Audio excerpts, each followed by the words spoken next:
Là, j'ai passé une semaine en prison en Israël parce que j'ai juste voulu faire mon métier de journaliste. Et pour ça, ils ont estimé que je devais aller en prison. Et je pense qu'il est là le plus gros problème.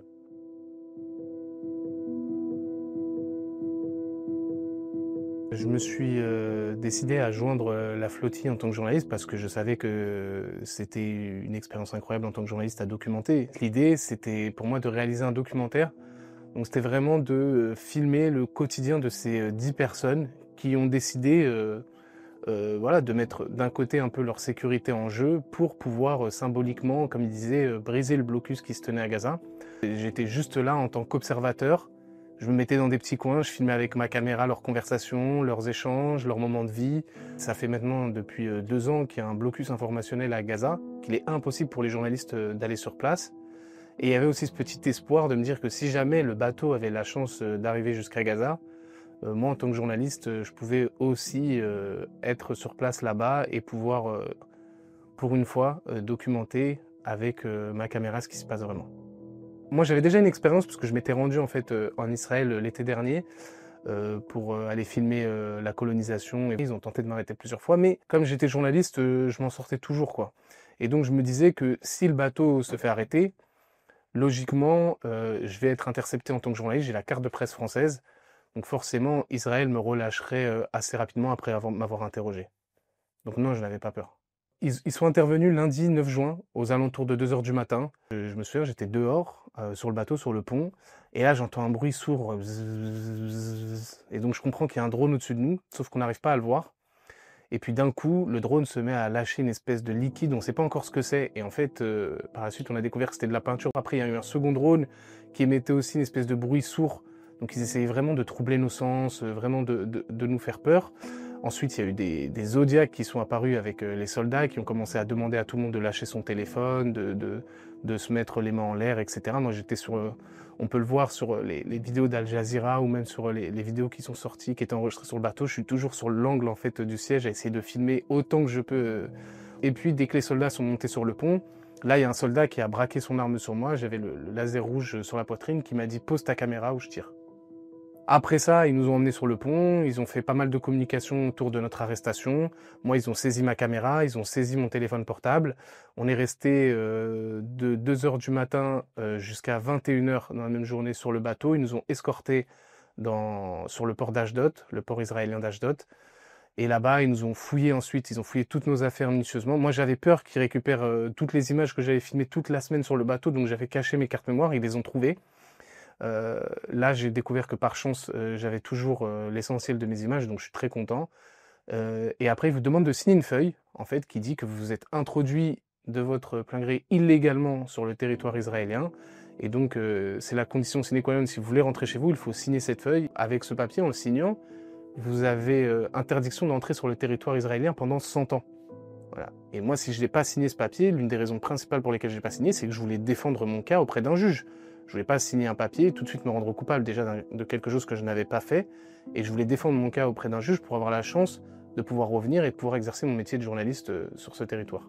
Et je leur précisais bien à chaque fois que moi, j'étais pas un activiste. J'étais pas là sur le bateau pour revendiquer quoi que ce soit. J'étais sur le bateau en tant qu'observateur pour pouvoir filmer ces gens-là qui, eux, revendiquaient la fin du blocus à Gaza. Mais j'avais l'impression qu'ils en avaient pas grand-chose à faire. Donc après nous avoir fouillés minutieusement, ils nous ont embarqués donc jusqu'au commissariat de l'aéroport. Et moi, dès le début, j'avais beau leur expliquer que j'étais journaliste et que je n'étais pas activiste, j'étais quand même sur le bateau et pour eux, c'est un crime en soi déjà d'être sur le bateau. Donc ils m'ont mis dans le camion cellule avec les autres. Une fois au commissariat, ils nous ont mis la pression toujours pour qu'on signe cette feuille de papier. En présence de mon avocat, ensuite, j'ai été interrogé par, il me semble, un commissaire de police. On savait rien parce qu'il parlait qu'en hébreu et on savait pas trop à qui on avait affaire. J'ai été interrogé, on m'a demandé pourquoi j'étais monté sur le bateau. J'avais beau dire que j'étais venu en tant que journaliste, j'avais beau le répéter et le répéter encore et encore, ça rentrait pas. Avant mon emprisonnement, il était spécifié que j'aurais pu bénéficier donc d'une remise en liberté sous conditionnelle si une caution était payée, ce que j'ai demandé, et ça m'a été refusé parce que je n'avais pas admis qu'il était interdit de nous rendre à Gaza.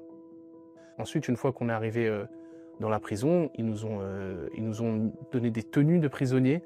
Selon l'avocate, on n'avait pas la télévision pour ne pas se rendre compte de l'ampleur médiatique que prenait cette affaire.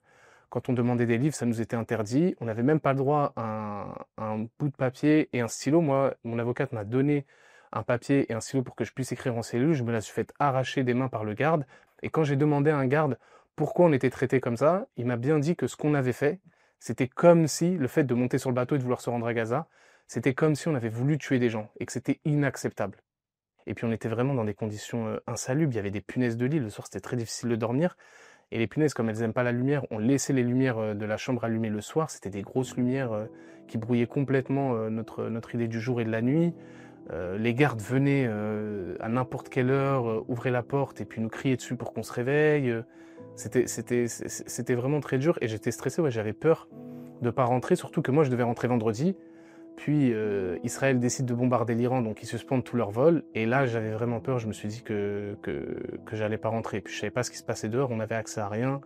En fait, c'était une espèce de torture psychologique qui nous était imposée, quoi. On me faisait croire qu'on allait me garder 1 mois, 2 mois.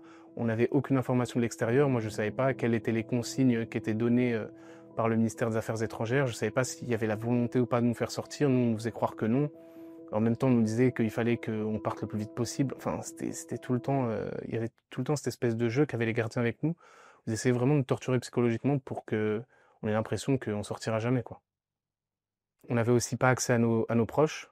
Voilà, les autres prisonniers avaient, via des cartes téléphoniques qu'ils payaient, ils pouvaient appeler leur famille, etc. Nous, ça nous était interdit. C'était très dur pour nous de voir notre avocat. En fait, toute l'opération de la Freedom Coalition, donc le bateau sur lequel j'étais, c'était avant tout une action symbolique. C'était une action de communication. C'est-à-dire que les gens qui étaient sur le bateau alimentaient tous les jours leurs réseaux sociaux pour expliquer pourquoi c'était important de briser le blocus à Gaza. Et donc, Israël devait, entre guillemets, se devait de contre-communiquer. Il devait apporter une nouvelle communication. Donc toute la communication a été faite à partir du moment où on est monté sur le bateau. On était tout le temps filmé. Il y a plein d'images qui sont sorties. Ils voulaient montrer qu'ils nous traitaient bien. L'idée, c'était vraiment, je pense, aussi d'apporter un autre discours qui visait essentiellement la société israélienne pour dire que les gens qui étaient montés sur le bateau étaient des criminels. Moi, je fais partie des derniers qui sont rentrés. Et quand j'ai demandé à mon avocate pourquoi on m'avait mis dans les derniers pour rentrer, elle m'a dit elle m'a bien spécifié qu'on lui avait rapporté qu'en tant que journaliste, on m'avait vraiment gardé parmi les derniers afin que je puisse servir d'exemple. Que les prochains journalistes qui auraient l'idée de monter sur un des bateaux qui voudraient se rendre à Gaza iraient en prison et resteraient plus longtemps que les autres. C'était ça l'idée. Ce que je veux juste dire, c'est qu'il faut bien se rendre compte d'une chose, c'est que là, j'ai passé 1 semaine en prison en Israël parce que j'ai juste voulu faire mon métier de journaliste. C'est ça le plus important à retenir, c'est-à-dire que ce que j'ai voulu faire, c'est-à-dire documenter une action humanitaire et pacifique, a été vu comme un crime par Israël. Et pour ça, ils ont estimé que je devais aller en prison. Et je pense qu'il est là le plus gros problème. Et je sais qu'au regard de ce que subissent les journalistes palestiniens, j'ai eu beaucoup de chance parce que je n'ai pas été violenté, on était nourris, on avait une douche et des toilettes dans la cellule. Et puis surtout, je n'ai pas été tué. Les journalistes palestiniens, eux, ils risquent leur vie tous les jours à Gaza et même dans les territoires occupés pour faire leur métier. Vous-même, vous l'avez déjà documenté, il y a de nombreux journalistes qui ont été visés parce qu'ils étaient journalistes. Et aujourd'hui, c'est ça le vrai problème auquel on fait face avec Israël, c'est qu'en tant que journaliste, on peut soit finir en prison, soit être tué.